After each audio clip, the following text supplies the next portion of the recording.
bem-vindos mais uma vez ao Seminário Talmide. Seguimos com nossa aula de História da Igreja 1. Estamos estudando a Igreja Imperial e na aula de hoje prosseguimos estudando acerca do papado no ano de 1073 até 1453, que é justamente o período que encerra a Igreja medieval. Vimos na aula anterior acerca de um dos papas mais influentes e mais conhecidos da história da Igreja Católica Romana, que foi o monge Hildebrando, que foi nomeado como papa e recebeu o nome de Gregório VII. Na aula de hoje vamos ver outro papa que foi importante para a história da Igreja, que foi o Papa Urbano II, do ano de 1088 a 1099. Ele restaurou parte do prestígio do papado e respondeu à petição oriental, pregando a primeira cruzada em 1095 para defender a Terra Santa. Mais adiante vamos estudar o que foram as cruzadas, por que elas aconteceram e qual era o objetivo desse movimento das cruzadas, né? Então, esse Papa Urbano atendeu a primeira solicitação sobre as cruzadas e que tinha como objetivo defender a Terra Santa. Outro Papa desse período foi Pascoal II, do ano de 1099 até 1118. Ele continuou tendo conflitos com o imperador, promoveu Henrique V, que era o imperador, que se rebelou contra o seu próprio pai, chegou a um acordo com o imperador Henrique V sobre um tipo de separação de Estado e Igreja, mas não teve êxito por interesses intransigentes de ambos os lados, ou seja, cada um queria que o outro lado cedesse, mas não queria ao mesmo tempo ceder. O imperador aprisionou o Papa e lhe concedeu o direito de... Até que o Papa concedeu ao imperador o direito de nomear os clérigos, certo? Então, observem como a guerra de poder entre os imperadores e os papas, a autoridade eclesiástica foi algo constante nesse período. Após outra invasão de Roma por Henrique, Pascoal morreu sem ter alcançado seu propósito de libertar a Igreja dos reis. Durante o seu reinado, o primeiro bispo em território americano foi nomeado, que foi Erik Gnupsson, bispo da Groenlândia e Finlândia. Provavelmente, ele era bispo da Groenlândia e Finlândia e provavelmente ele foi bispo no Canadá. No concílio de Letrán II, que já não é um concílio ecumênico, foi um concílio somente da Igreja Latina, da Igreja Romana, no ano de 1123, os direitos do Estado e da Igreja foram então estabelecidos e reconhecidos, qual era o papel e a responsabilidade de cada uma das autoridades. E as relações entre o Papa e o Imperador temporariamente melhoraram. No entanto, na Inglaterra, que não fazia parte do Sacro Império Romano, a controvérsia continuou, porque Guilherme, o Conquistador, em 1027 a 1087, insistiu em nomear os bispos, algo que Hildebrando, o Gregório VII, não tolerou, porque Guilherme apoiou... Hildebrando tolerou, porque justamente Guilherme apoiou as outras reformas deste Papa. Guilherme II nomeou Anselmo como arcebispo de Canterbury. No entanto, a relação entre Anselmo e Guilherme e em seguida com Henrique I se deterioraram. Durante o reinado de Henrique II, o popular arcebispo Tomás Becket foi assassinado em 1170. Outro nome importante da Igreja Católica Romana foi Inocêncio III, do ano de 1198 a 1216. Ele declarou que o Papa ocupa uma posição intermediária entre Deus e o homem. É inferior a Deus, mas superior ao homem. É juiz de todos, mas não é julgado por ninguém. Olha a ousadia deste homem, ou seja, o mediador entre Deus e os homens não é Jesus, como a Bíblia diz. Passou a ser o Papa. E que ele era inferior a Deus, mas era superior aos homens. Significa que ele dizia que nem homem não era, né? Ser humano. Ele podia julgar a todos, mas ele não podia ser julgado por ninguém. Outro absurdo. Seu reinado foi o apogeu do poder do papado. Ele fez uso da excomunhão, de interdições e outros meios para manipular a política da Alemanha, da França e da Inglaterra. Então, mais uma vez, nós vemos que o poder do papado, ele acabou sendo mais um poder político e com intenções políticas e econômicas do que propriamente um poder religioso. Governou Roma diretamente e fez decretos para todo o império, usou a força militar para exterminar os albigenses no sul da França, convocou o concílio de Latrão IV no ano de 1215, que atingiu toda a vida da igreja, exigindo confissão e comunhão anuais e usando a palavra transubstanciação pela primeira vez em um documento oficial. Se lembrem que a questão da transubstanciação já havia sido colocada há alguns anos atrás, onde eles diziam e criam que os elementos da ceia se transformavam em corpo e sangue de Jesus, e não eram simplesmente uma representação, um simbolismo.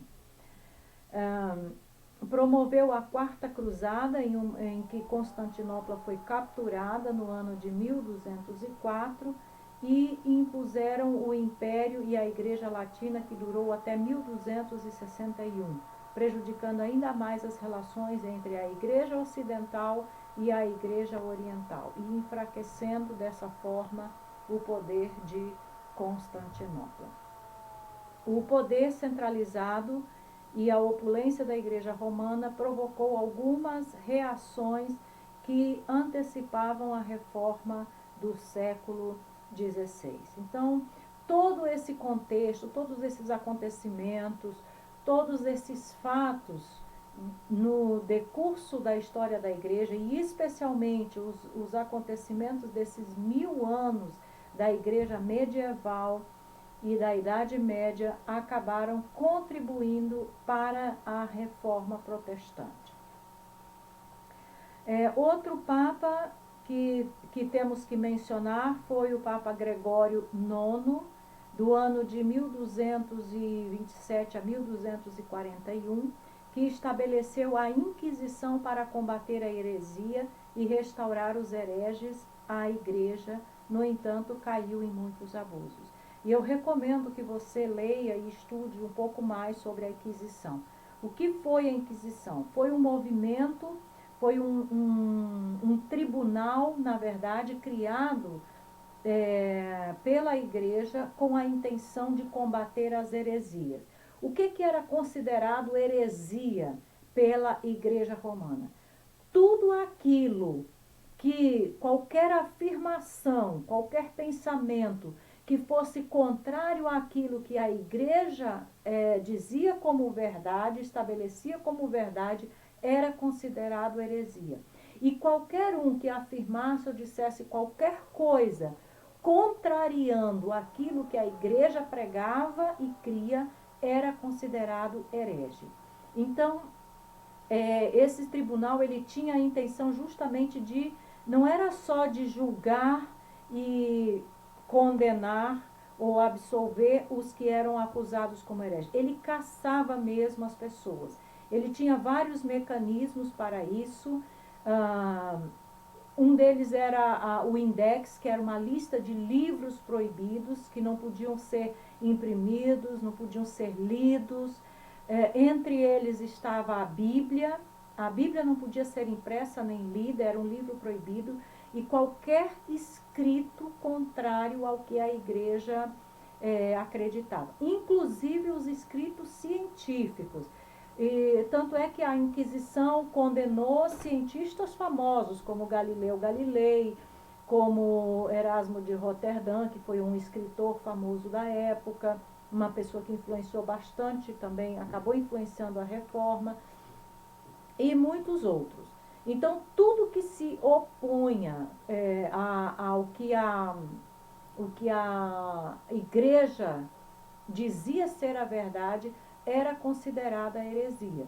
E não só em termos de pensamento e de doutrina, mas também em termos de atitude.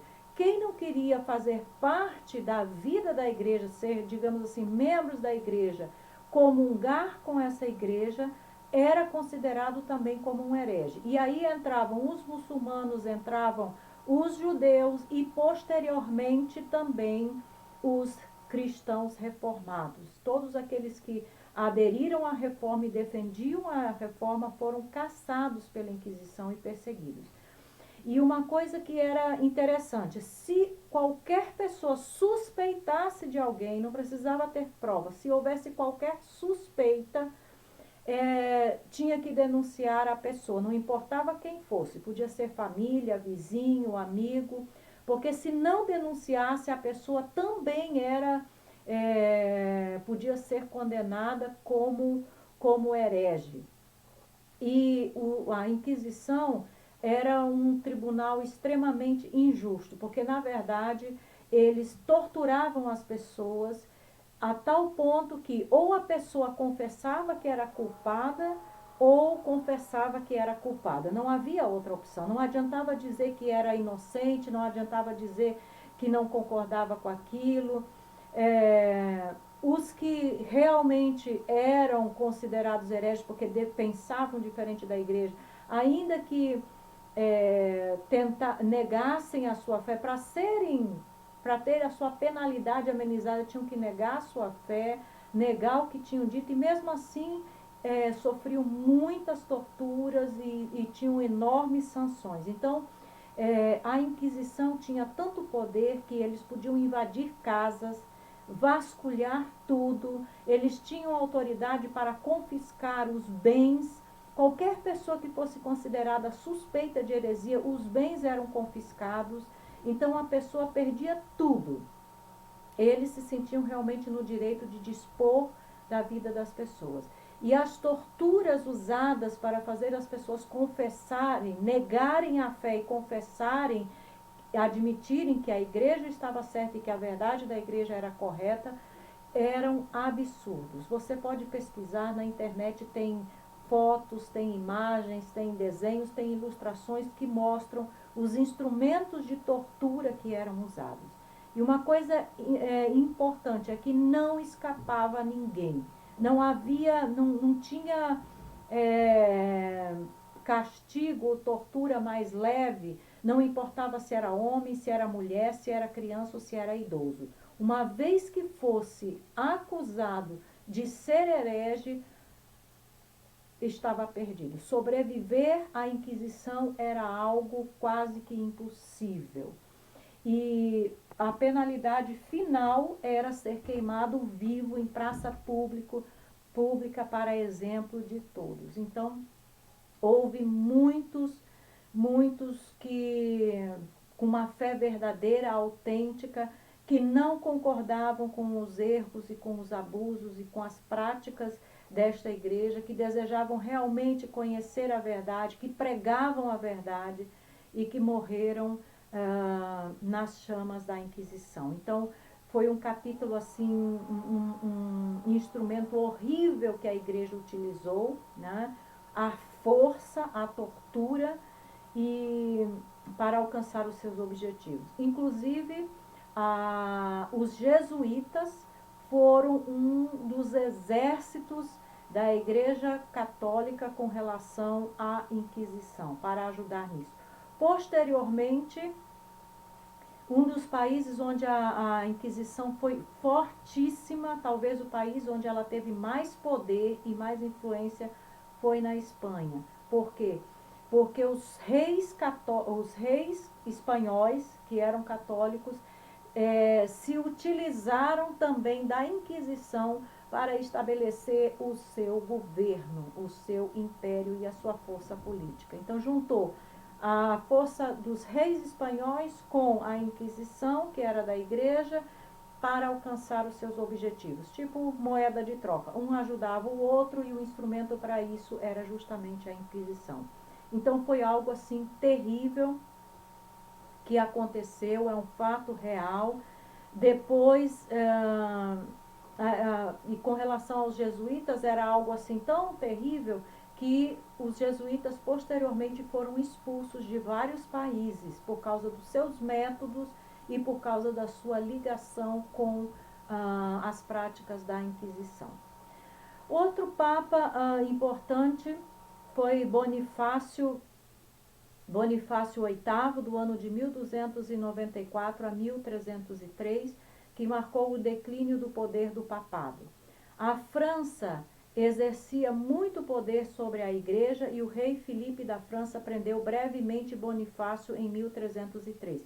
Com esse papa aqui, houve o chamado cativeiro babilônico na Europa, que foi justamente quando os imperadores estavam querendo ter poder sobre a igreja e sobre o papado, instituíam papas, destituíam, e chegou a haver 3 papas ao mesmo tempo, dirigindo, entre aspas, a igreja, cada um deles instituído de formas diferentes e com o poder do império, Sacro Império Romano, recordando. Então, mais tarde, o rei francês transferiu a sede do papado de Roma para a cidade de Avignon, na França, de 1305 até 1378. Esse foi o chamado período do cativeiro babilônico, quando Roma caiu no caos e a sede do papado foi transferida para Avignon, não por vontade da igreja nem do papa, mas por vontade do imperador, do rei francês. Imperador não, do rei francês. Gregório IX retornou a Roma em 1378 e morreu logo depois. No ano de 1378, os cardeais elegeram a Urbano VI em Roma, que passou a agir irracionalmente. Então, os cardeais cancelaram a eleição de Urbano VI e elegeram Clemente VII, um francês que foi coroado em Avignon. E os 2 papas se excomungaram mutuamente. Então havia um papa, o Papa Urbano VI e o Papa Clemente VII. Um estava em Roma e o outro estava na França. E um excomungou ao outro, porque cada um, claro, obviamente, queria ter mais autoridade que o outro. Os 2 papas morreram e os cardeais romanos escolheram, então, elegeram a Bonifácio IX e os franceses a Bento XIII. Então, observem que, mais uma vez, havia 2 papas, um na França, um governando a partir da França e o outro governando a partir de Roma. Em 1409, os cardeais romanos e franceses convocaram o Concílio de Pisa, depuseram os 2 papas e escolheram um outro, elegeram outro, que foi Alexandre V, que então resultou em 3 papas, porque os outros 2 não aceitaram a deposição do seu posto de papa, né? Então havia... depuseram os 2 anteriores, mas eles não aceitaram isso e elegeram outro, e a igreja então agora estava com 3 papas ao mesmo tempo. No ano de 1414 foi convocado o Concílio de Constança, para decidir justamente entre os 3 papas, qual deles seria de fato o papa da igreja. Todos eles foram depostos e foi eleito Martim V, mas ele foi eleito no ano de 1417. Nesse concílio, declararam que os concílios gerais eram a autoridade máxima da igreja e requereram que houvessem reuniões regulares dos concílios para reformar a igreja.